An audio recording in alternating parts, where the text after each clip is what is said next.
எப்போது மாநிலத்தில் இருக்கக்கூடிய ஒரு அரசு, திராவிட முன்னேற்ற கழக அரசு, சாராய விற்கிற அமைச்சருக்கு மரியாதை கொடுத்து விவசாய அமைச்சரை தூரமா வச்சிருக்காங்களோ அப்பயே நம்ம தெரிஞ்சுக்கணும்.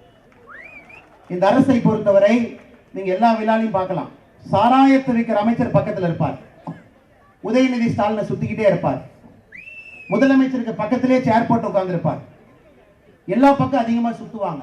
ஏன்னா அது அவர்கள் மீது தவறு கிடையாது, அரசு எப்படி செயல்படுகிறது என்பதை மக்கள் தெல்ல தெளிவாக பார்ப்பதற்கு ஒரு சான்று. ஒரு கலெக்டர் ஆபீஸ் நடக்கிற மிக முக்கியமான ரிவ்யூ மீட்டிங் என்னன்னா, ஒரு மாசத்துக்கு தமிழ்நாட்டில் 51 லட்சம் கேஸ் சாராய விற்கணும்.